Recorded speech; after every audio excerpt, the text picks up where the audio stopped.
l'enregistrement, je ne sais pas pourquoi. Voilà. Ah, pour moi, ça enregistre toujours à mon écran.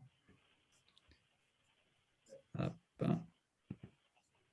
Voilà, si tu Voilà, peux reprendre. super.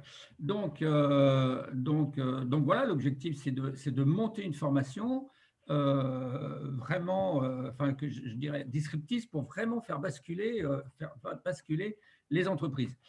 Si tu peux passer à la slide suivante. Voilà. Alors, vous avez compris que les cibles, ce sont les managers, ce sont les responsables de services qui sont amenés à porter la RSE au cœur de l'entreprise et qui ont besoin de collaborer avec différents métiers sur les sujets stratégiques qui amènent à cette action-là. Et généralement, ces gens-là n'y sont pas du tout formés. Donc, l'objectif est donc de les amener à ce niveau de compétence pour pouvoir décliner toutes ces contraintes, tous ces objectifs et de façon assez pertinente et performante. Alors, notre proposition de valeur à nous, c'est donc de les amener à un niveau de compétence, comme je viens de le dire, suffisant, à travers des métacompétences qui vont être la systémique, la prospective, la conduite du changement, qu'elles soient individuelles ou collectives, et puis tout ça pour arriver à la responsabilité éthique comme finalité. Donc, c'est donc de la conduite, comme je viens de dire, à travers de la conduite de changement, avec des compétences qui vont être individuelles et puis de groupe. Je me répète, mais enfin, voilà, c'est vraiment ça. Comment les ODD contribuent au développement durable au sein de l'entreprise, c'est-à-dire qu'il faut aussi une connaissance sur les ODD. Et puis, avec des exemples sur certains, on ne va pas prendre tous les ODD, hein, mais on va reprendre ça dans tous les cas qui peuvent concerner l'entreprise. Toute la partie éthique, on va s'appuyer sur les principes du vivant et notamment sur les 12 principes conceptuels de la permaculture qui permettent d'appliquer les 3 principes éthiques qui sont prendre soin de la terre, prendre soin de l'humain et puis le partage équitable.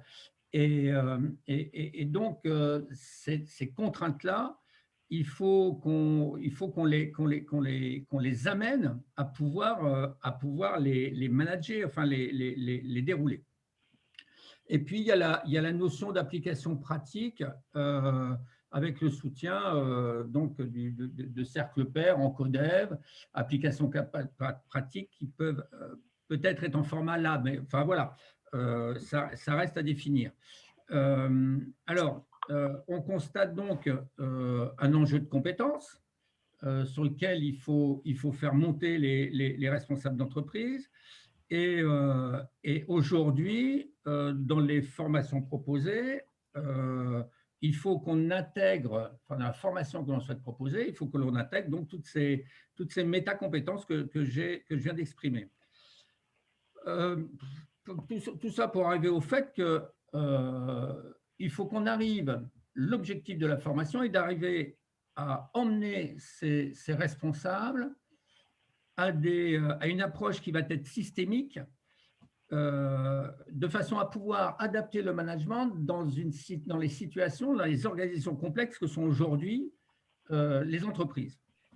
Donc, c'est un enjeu qui est important. Et en termes de formation, c'est un enjeu de formation qui est également assez élevé. Alors, les conditions de réussite qu'on a identifiées, donc c'est d'avoir soit une formation complète ou alors on va intégrer un module dans les formations qui sont déjà existantes, qui peuvent être portées par d'autres organismes. On a un partenariat avec le FICOD qui sera à établir. Il faut qu'on réunisse les acteurs qui planchent sur des formations qui sont similaires. Il faut qu'on clarifie donc un tronc commun qui va être développé collectivement et l'ambition, c'est vraiment de le faire en Creative Commons, un peu comme le projet précédent, de façon à ce que les acteurs du territoire puissent s'en emparer, proposer des formats qui vont être en inter ou en intra de l'entreprise. On on a identifié que le prix doit être accessible pour pas que ce soit un sujet bloquant dans le grandissement de l'entreprise, enfin, avec cet objectif-là. On est sur un principe d'itération, c'est-à-dire que chaque formation qui va être donnée va permettre d'améliorer avec les retours d'expérience que l'on aura sur chaque formation, ça c'est important. Et puis, il faut qu'on se pose aussi la question sur la maturité des managers, la maturité de l'entreprise, qui, avec les pratiques qu'on a tous aujourd'hui, on se rend bien compte que les entreprises ne sont pas forcément matures pour, en tous les cas, dans leur majorité, pour arriver à ces démarches-là. Et puis, nous, en tous les cas, on identifie à 2 heures toutes les semaines jusqu'au 15 septembre. Alors, on souhaiterait néanmoins avoir ce qu'on appelle un protocrado en design thinking, c'est-à-dire quelque chose qui va nous permettre de challenger le projet auprès d'interlocuteurs de l'entreprise avant de construire vraiment l'entreprise. Et ça, cet objectif-là, il sera avant l'été, de façon à ce qu'en septembre, on puisse vraiment démarrer avec un produit qui correspond à un besoin. Alors, moi, jusqu'au 30 juin, je suis le contact, j'ai un problème d'emploi du temps, j'ai un problème de timing vraiment pour vraiment porter le projet aujourd'hui, mais je veux bien en être le contact et puis essayer comment je pourrais dire, de le faire vivre. Brigitte, elle va contribuer au support pédagogique. Stéphanie va être notre super connectrice. Elle va essayer de tisser le réseau, les interlocuteurs qui vont pouvoir s'agréger à ce projet-là. Jérémy, lui, il va faire le lien avec le FECODE. On a des contributeurs du FECODE qui donc devraient nous rejoindre. Et puis, alors, vous voyez sur le petit graphique, on est à la recherche vraiment du porteur de projet qui aura suffisamment de temps pour porter ce projet-là, en tous les cas jusqu'à la fin juin, début de l'été. Et puis, on a besoin d'avoir des interlocuteurs d'entreprise pour, comme je vous le disais, challenger le projet en termes proto-crado, en format très macro, de façon à ce qu'on puisse corriger notre projet avant d'aller beaucoup trop loin à l'intérieur. Voilà, il y a peut-être des questions. Alors, en sachant que ce projet-là, il est tout neuf, enfin voilà, moi j'ai participé à deux sessions. Brigitte, voilà, mais on est sur des domaines, enfin sur des activités, sur des projets qui sont connus, en tous les cas, nous sur Nantes, avec l'école de l'impossible, sur lequel on est sur les mêmes thématiques. Voilà. Est-ce que vous avez des questions? Challengez-moi un peu là. Enfin. Oui, une petite question peut-être. Allez. Voilà, donc moi ce que je poserais comme question, mais je pense que la réponse est déjà dans les pirogues ou quelque chose comme ça, c'est la transversalité entre tous ces projets, surtout quand il s'agit de voir de haut un petit peu par rapport à ce qu'on disait, l'intégration des poupées russes avec les différents écosystèmes économiques, sociaux et naturels. Quand on s'intéresse aux écosystèmes naturels, effectivement, c'est bien de voir un petit peu la transversalité. Et voilà, est-ce qu'on a le droit de venir de temps en temps dans les différents groupes? Alors, il y a une réunion le 15 juin, Interpirogue. OK. Donc, c'est prévu effectivement dans un mois d'échanger entre les différents projets pour justement s'entraider. Moi, j'aurais aimé être là demain, mais je donne un cours de géologie à l'heure du rendez-vous. Donc, demain, je ne serai pas là. S'il y a des choses que je dois savoir tout en n'étant pas demain pour les débutants, puisque je suis débutant, j'aimerais le savoir avant pour pouvoir m'organiser. D'accord. Bah, tu veux peut-être venir le prochain vendredi, ou sinon il faut faire un choix de pirogue.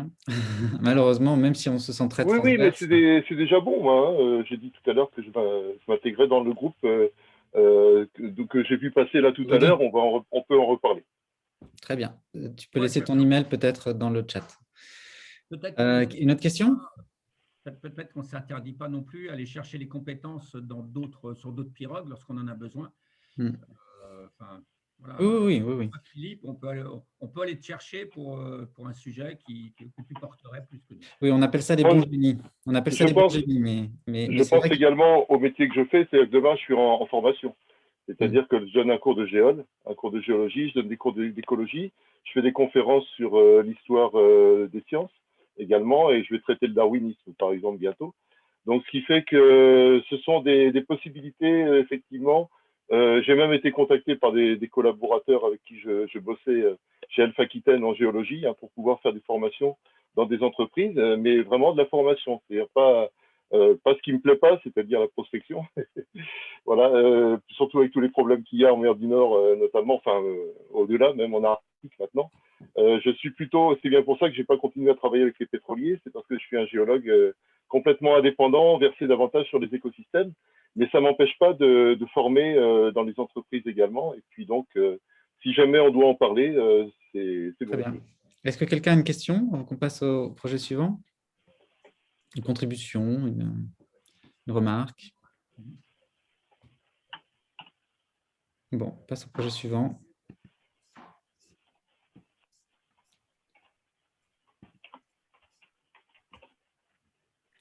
Donc, ça va être Bernard, sur l'embarquement des collaborateurs dans la stratégie de financement durable des banques. Pour ça, je vais remettre mon micro. Ça va, tout le monde m'entend? Oui. Alors, le point de départ du projet, c'est un projet qu'on a, mais comme consultant, auprès des banques qui, aujourd'hui, sont dans une position à la fois réglementaire, de verdir, si je peux dire, leurs investissements. Donc, à travers 3 mesures, une qui a eu lieu en mars, l'autre qui va avoir lieu en juin, sur l'EBA, l'autorité bancaire européenne, et la troisième sur les règles de taxonomie de l'Europe en matière d'investissement.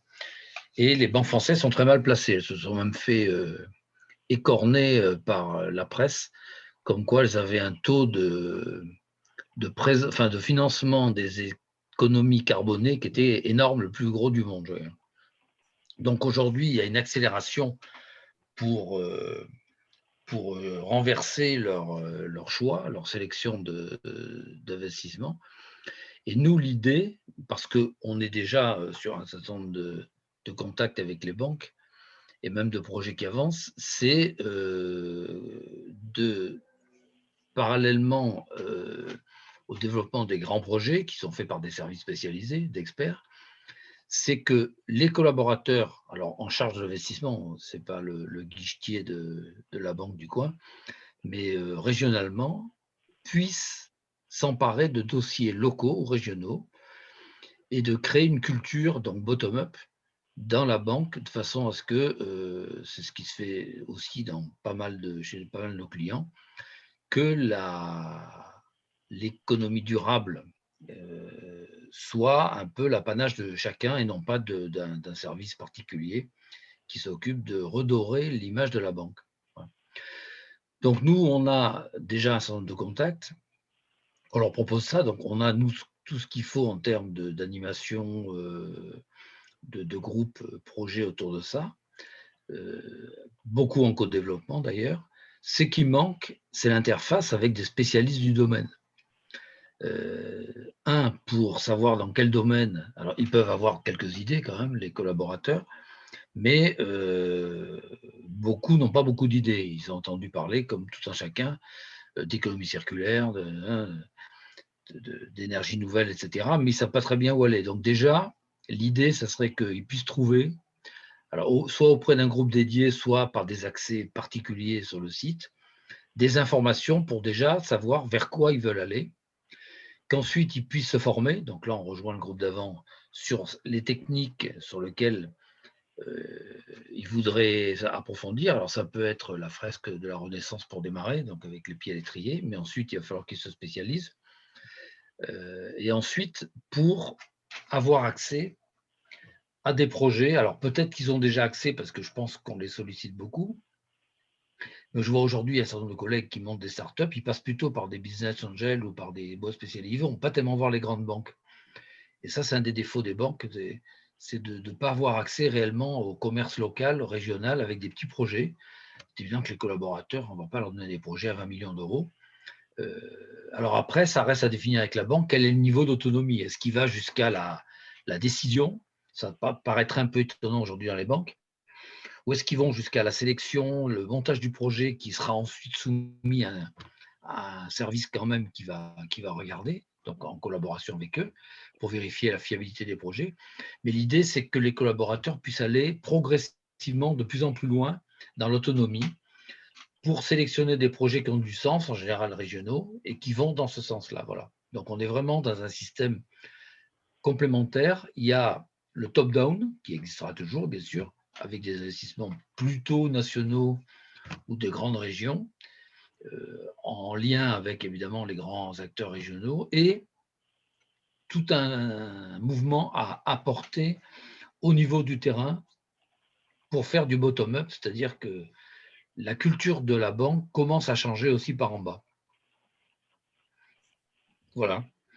Donc, je ne vais pas détailler tout, vous retrouverez dedans ce qu'il y a. Alors, qu'est-ce qu'on peut faire dans Nous sommes vivants? Toute la question, elle est là. Donc, nous, on a plutôt besoin, parce qu'à partir prospection, contact avec les banques, ça, on les a, c'est de définir quelle est l'interface qu'on peut créer, qui sera probablement évolutif en fonction de ce que demanderont les banques. On ne sait pas d'avance, on fait des pronostics pour l'instant. Est-ce que c'est plutôt de la mise en relation? Est-ce que c'est plutôt des connaissances théoriques? Une base de données? Est-ce que c'est plutôt des experts qui viendraient pour leur faire des conférences ou pour les former, etc. Voilà, tout ça, ça reste à définir. Donc, ce qu'on a besoin, c'est d'une interface. Jérémy ne peut pas tout faire. Dans Nous sommes vivants pour définir comment on peut s'organiser. Voilà, Ce qui est intéressant, c'est que c'est une approche sectorielle. Donc, effectivement, donc là, on est sur un secteur, la banque. Et il y a des choses existantes dans Nous sommes vivants en termes de… Effectivement, dans les fresques, là, on va bientôt passer à la fresque de la biodiversité juste après ce pitch-là. On a déjà la fresque de la Renaissance. On a un outil sur le business model Canva intégré. On a des compétences en animation de collectif. On a des compétences en design circulaire.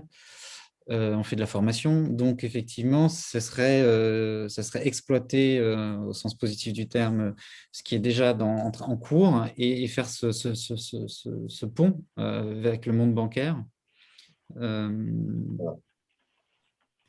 Alors, on peut imaginer un système d'abonnement avec un espace sur le site dédié, avec un accès privé pour un abonnement annuel pour les collaborateurs, pour qu'ils puissent venir se former, avec des tickets, des choses comme ça. Donc, ça ferait aussi des recettes pour le site. Voilà. Après, il y a un système aussi, tu en as parlé, de dire s'ils ont besoin d'un expert, comment ça fonctionne à l'intérieur de Nous sommes vivants.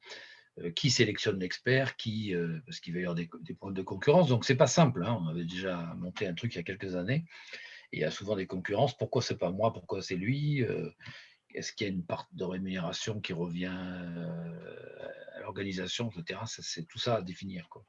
Dans Nous sommes vivants, il y a le projet de cette entité atelier dont la vocation, c'est de facturer du conseil. Et il y a l'autre entité, le cercle, dont la vocation, c'est de facturer des formations. Pour l'instant, c'est des coquilles vides.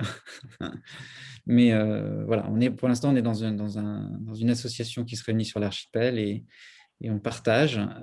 Bien sûr, je pense que l'idée, c'est de concevoir des choses ensemble pour qu'ensuite les commercialiser ensemble. Et comme dit Bernard, le nerf de la guerre, c'est les clients. Donc voilà, prenons les choses par le bon bout. Mais c'est sûr que ce qu'on souhaite, c'est pouvoir, en tout cas si on est consultant externe, pouvoir faire des formations, pouvoir faire des missions dans les entreprises. Est-ce que vous avez des questions?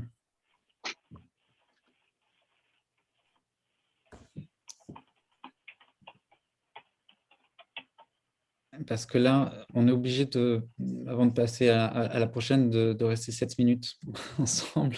Parce que sinon, ça va recouper. Donc, ça va recouper de toute façon. Il va falloir se reconnecter avec le lien Zoom. Mais c'est le moment de poser des questions, je dirais. Moi, du coup, j'ai une question. Bonjour Bernard.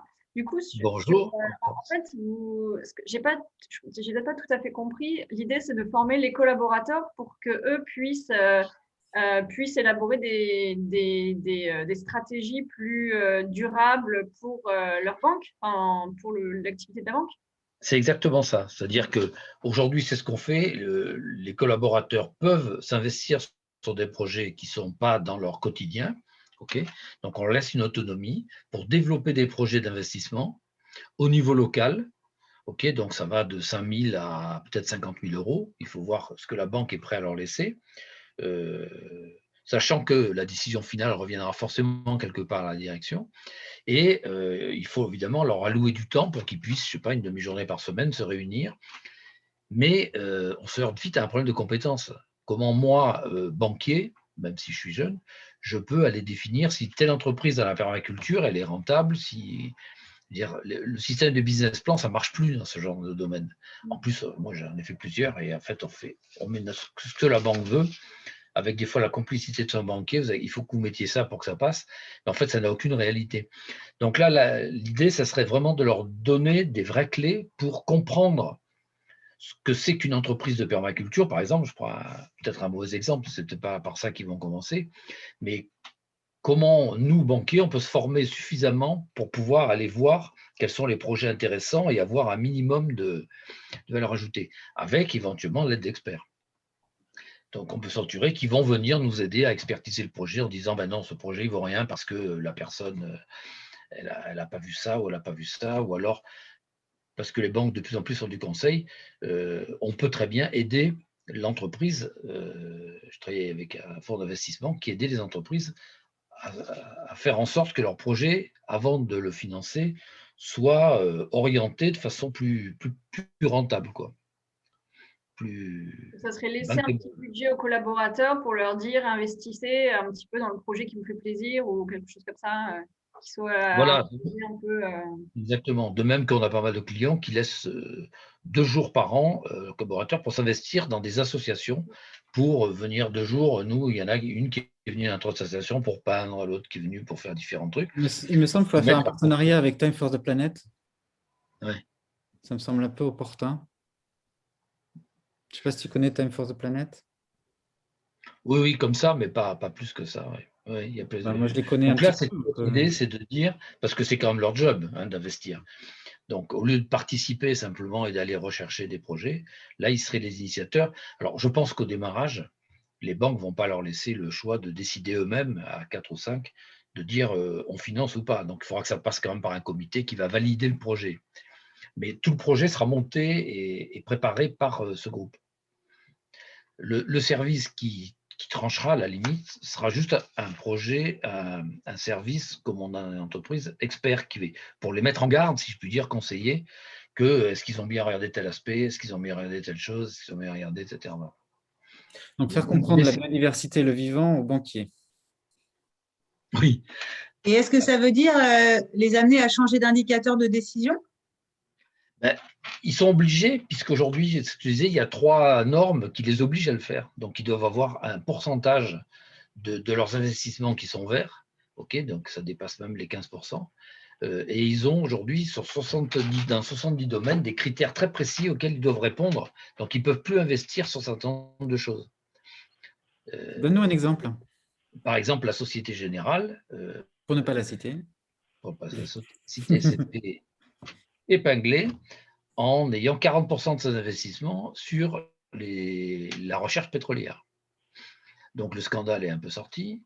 Et donc, ils ont été obligés de faire machine arrière. Et du coup, du jour au lendemain, pour se donner une bonne conscience, ils ont arrêté des investissements chez Total. Et donc, Total se retrouve dans la mouise, pour être poli, parce que ils avaient un projet de… Alors, j'espère que ce n'est pas en Antarctique, mais enfin, quelque part.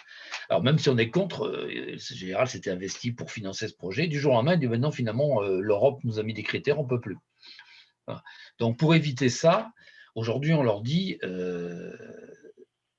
le message est à peu près incompréhensible par les collaborateurs d'en bas. Et comme les collaborateurs des banques ont un fort turnover à cause de ça, parce que beaucoup de jeunes qui rentrent ne veulent pas travailler pour Total ou pour de la prospection en Arctique, ces gens-là se disent si on nous donne une certaine responsabilité pour aller chercher des projets, pour les monter, au moins commencer à les monter, etc., ça redonnera du sens à notre travail. Donc c'est ça qui, en fait, aujourd'hui, est le plus entendu par les banques parce qu'ils ont des vrais problèmes pour recruter et garder leurs collaborateurs.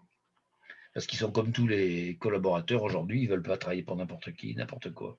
Un exemple d'investissement à impact positif, ça serait quoi? Aujourd'hui, ils investissent dans l'éolien, ils investissent, etc. Mais c'est des gros projets auxquels le collaborateur ne participe pas parce que c'est des projets énormes. Je vois même si c'est régional, c'était combien 160 millions d'euros, je crois. C'est des champs de trucs. Tandis que là, ça serait des filières, ça serait des entreprises qui ont des projets qui ont du sens et qui sont dans aujourd'hui le développement durable, l'économie circulaire, etc. Je veux dire. Pour Il y a des exemples de projets où il y a des prises de risque côté banque? Je dois juste couper. Est-ce que tout le monde a bien le lien Zoom? Ça coupe dans 1 minute, donc tout le monde va se déconnecter d'office et on se reconnecte avec le même lien Zoom qui est à la fois dans le groupe LinkedIn et envoyé par email. Mais on attend que ça coupe, c'est ça? Et on attend que ça coupe et ensuite on se reconnecte dans 1 minute. Voilà. Donc, pendant ce temps, je vais répondre à Bénédicte. La question, c'était quoi exactement votre question? Est-ce que les banques, exemple de banques qui investissent dans des projets où il y a du risque au départ, en fait, c'est-à-dire que tout n'est pas Ils font même balisé. de la pub aujourd'hui. Oui, le crédit mutuel, le crédit coopératif qui dit aujourd'hui, si vous placez votre argent servira sur des projets qui ont du sens, qui sont des développements durables, etc. Le crédit coopératif aujourd'hui, je ne sais pas si vous l'entendez partout sur les grands trucs, fait de la pub